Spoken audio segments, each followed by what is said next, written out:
Buenas tardes, a mí me correspondió la respuesta adaptativa de los peces al cambio climático en retroalimentación entre fisiología y el comportamiento.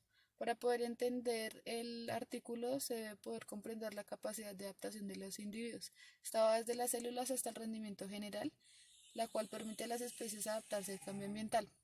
Durante el artículo se evalúa una jerarquía de respuesta desde las células hasta el crecimiento y el comportamiento de los organismos. Se hizo con el fin de comprender la flexibilidad de las respuestas adaptativas a condiciones oceánicas futuras de calentamiento y acidificación. Se realizó en dos especies con una vida útil corta-media, con unos mesocosmos que son acuarios a largo plazo experimental. Los peces se pusieron bajo estrés de dióxido de carbono y temperaturas elevadas con un diseño factorial durante un periodo de 5 meses. En este esquema podemos verificar lo que se realizó durante el experimento. Durante el experimento los estudios fueron a largo plazo para el cambio climático, para evaluar la fisiología y el comportamiento de los peces. Las respuestas de los peces se comprobaron desde los niveles celulares de los organismos en mesocosmos. Los peces alteraron su crecimiento y el comportamiento con respuesta adaptativa al cambio climático. Los peces también mostraron retroalimentación entre las defensas celulares y el comportamiento, y las respuestas adaptativas muestran que las estrategias de los peces prevalecen bajo el cambio climático futuro, lo cual significa que va a ser un cambio drástico, pero no va a poder afectar de manera significativa a los peces. Los materiales y métodos se estudiaron diferentes especies. Una de ellas fue la cabezadura boca pequeña. Es un pez endémico del sur de Australia que se puede habitar en estatutos poco profundos, embalses marinos y lagunas hipermarinas, y se considera una especie pelárgica nérica. Su vida útil abarca un año, alcanzando la longitud máxima de 100 milímetros. Se consideran con una sola parte importante en su ecosistema, ya que funciona como presa de diferentes peces y aves. La otra especie que se usó fue el gobio de aleta larga del sur. Se distribuye por el sur y el oeste de Australia y en Tasmania. Por lo general se encuentran en aguas poco profundas, con sustrato arenoso y estarios de bahías, y como en lechos de pastos marinos. Su vida útil no ha sido reportada, sin embargo se estima que en algunos gobios templados pueden vivir de 2 o más años, alcanzando la madurez sexual después de su primer año de vida. El diseño experimental de los mesocosmos se realizó con una recolección de gobio de boca pequeña y aleta larga del sur, que se recolectaron por medio de una red de cerco en la parte norte del Golfo de Spencer y la costa oriental del Golfo de San Vicente en Australia. Se realizó en septiembre hasta el octubre del 2016. Después de la recolección, los peces se transfirieron a contenedores de 73 litros, donde se aclimataron a temperatura ambiente a niveles de pH de condición al tanque durante 3 semanas, y posteriormente se transfirieron a grandes mesocosmos al aire libre, donde se realizará el experimento. Después de una semana de la aclimatación de los mesocosmos, las condiciones climáticas futuras se suministraron al diseño factorial. Se mantuvieron un total de 12 mesocosmos de 1800 litros de capacidad para 4 tratamientos. El primero es el control, el segundo es acidificación oceánica, el tercero es temperatura elevada y el cuarto es una mezcla de acidificación oceánica y combinada en temperaturas elevadas, cada uno con 3 repeticiones. Las temperaturas de los mesocosmos fluctuaron en temperaturas al aire exterior, que se ajustaron para presentar un aumento de 1,2 grados centígrados correspondiente al cambio climático futuro en la composición de las condiciones mesocosmos del control. La temperatura se controló usando calentadores de titanio sumergibles de 500 voltios. Se colocaron calentadores dentro de cada mesocosmo de temperatura elevada. Así, con el tanque de cabecera se distribuía agua de mar calentada a todos los mesocosmos de temperatura elevada. El agua de mar se mantuvo en un promedio de 370 partes por millón para los tratamientos de control y 500 partes por millón para los mesocosmos de acidificación del océano, con una diferencia media de 0,13 unidades de pH entre los tratamientos de control. Un tanque de cabecera donde se burbujeó dióxido de carbono puro. Bueno, en esta tabla lo que se puede ver son los valores de control comparado con los valores de acidificación y de temperatura y estos dos combinados para los gobios y para los hardy heads. Esto quiere decir que en el control los niveles normales de acidificación y calentamiento corresponden a estos en la actualidad. El OA es la acidificación del océano más 0,13 unidades de pH. W corresponde al calentamiento más 1,3 grados de diferencia, que son las futuras condiciones climáticas que se pronostican más o menos para el 2100. El OAW es el calentamiento más la acidificación aumentadas, pues corresponden a estas dos valores, pero al pronóstico del 2100. El PCO2 es la presión parcial de dióxido de carbono. En este esquema podemos verificar lo que se realizó durante el experimento. Durante el experimento los estudios fueron a largo plazo para el cambio climático, para evaluar la fisiología y el comportamiento de los peces. Las respuestas de los peces se comprobaron desde los niveles celulares de los organismos en mesocosmos. Los peces alteraron su crecimiento y el comportamiento con respuesta adaptativa al cambio climático. Los peces también mostraron retroalimentación entre las defensas celulares y el comportamiento, y las respuestas adaptativas muestran que las estrategias de los peces prevalecen bajo el cambio climático futuro, lo cual significa que va a ser un cambio. En esta tabla podemos evidenciar el experimento de los Gobi y de los Hardy Heads. Los tratamientos de control y calentamiento para los gobios de aleta larga del sur tenían los tanques replicados, mientras que la acidificación oceánica y la acidificación más la temperatura tenían 3 tanques replicados. Todos los tanques que albergaban los gobios de aleta larga del sur fueron suplementados con arena en el fondo y abrigaron tuberías de PVC como refugio. Cada tanque contenía 7 gobios de aleta larga del sur, y en el caso de los Hardy Heads tenían 2 tanques replicados para cada tratamiento con 14 peces por tanque, y todos los tanques albergaban tuberías de PVC como refugio. Tanto los gobios de aleta larga como los Hardy Heads fueron alimentados diariamente con la misma dieta en los mesocosmos.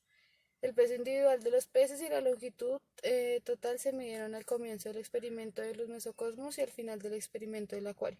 Los peces se clasificaron con la técnica de Ikijim desde un total de 5 meses de exposición al tratamiento mesocosmos más acuarios al interior, y se congelaron inmediatamente en nitrógeno líquido y luego se almacenaron a menos 80 grados centígrados hasta nuevos análisis.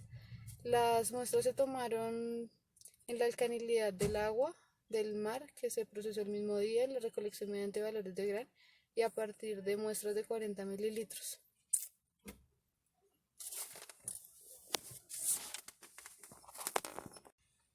En esta tabla se puede mostrar que el control tiene los niveles normales de acidificación y el calentamiento actual del océano.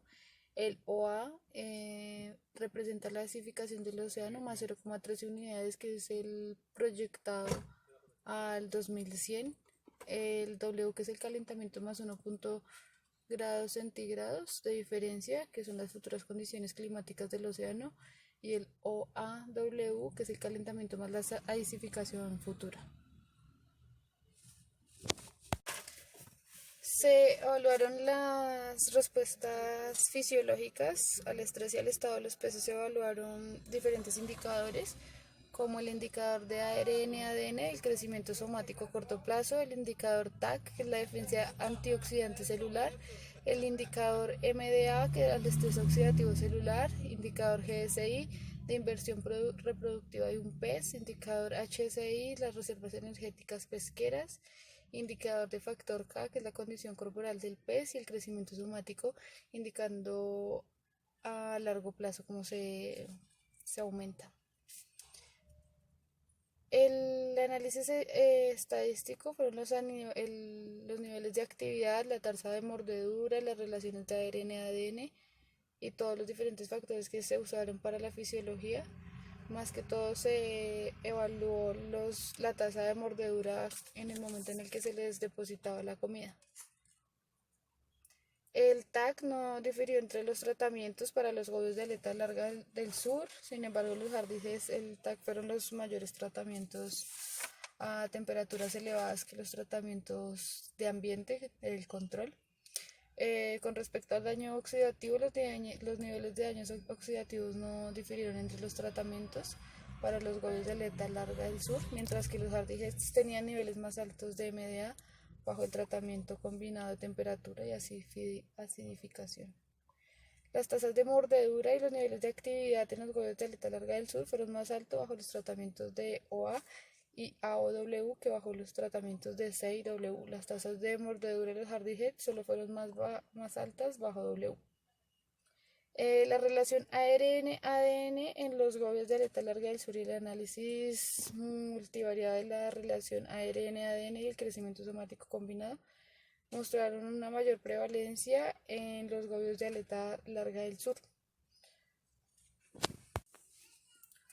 Bajo todo el experimento y los anteriores datos que se recopilaron, se pudo llegar a la conclusión que los Hardy Heads aumentan el comportamiento de alimentación mediante el impulso de la temperatura elevada de forma aislada.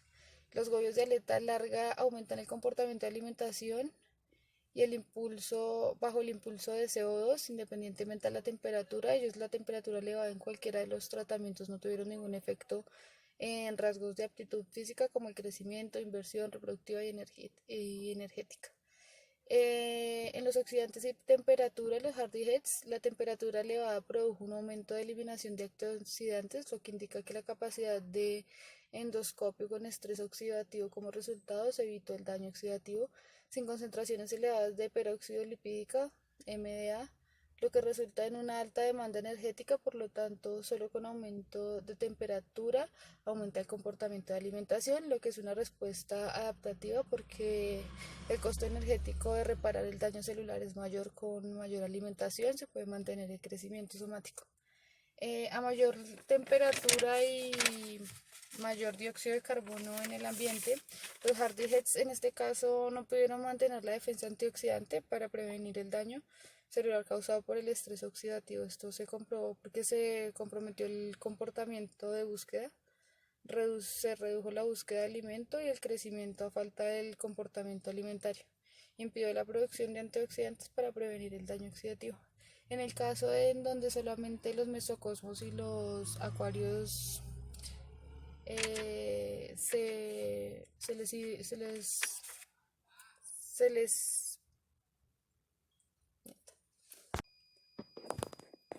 en el caso en el que se les introdujo el CO2 al ambiente en los mesocosmos y en los acuarios aislados, esto no causó ningún daño celular en ninguna de las especies, no se observó aumento de la defensa antioxidante, donde la tasa de alimentación se mantuvo en el crecimiento somático también. El comportamiento y audacia aumentó y la actividad son cambios desencadenados por el dióxido de carbono que los elevado. Dichos ajustes pueden permitir que prevalezca en un futuro en los océanos. La investigación no cubrió las respuestas fisiológicas o de comportamiento de los peces bajo limitación alimentaria. Diferentes estudios mostraron que la privación de alimentos puede aumentar significativamente el estado oxidativo de los peces. Con este esquema se puede comprobar lo anteriormente dicho, ya que todos los niveles son todos los esquemas y estas barras son las evidencias durante el tiempo que se hizo el experimento, donde se tomaron muestras semanalmente y se pudo comprobar que los efectos de los tratamientos climáticos en gobios de aleta larga del sur y la capacidad antioxidante total. El A es el estrés oxidativo, el B el nivel de actividad, la C la tasa de morbilidad, la relación ARN-ADN y el peso desde el inicio del experimento hasta el final. Y esto comprueba las conclusiones de este artículo, lo que quiere decir que para el pronóstico para el 2100 es que estas especies se mantengan. Va a haber se va a poder evidenciar que su crecimiento no va a ser muy bueno, pero pueden mantenerse vivas en una acidificación y en un calentamiento global futuro.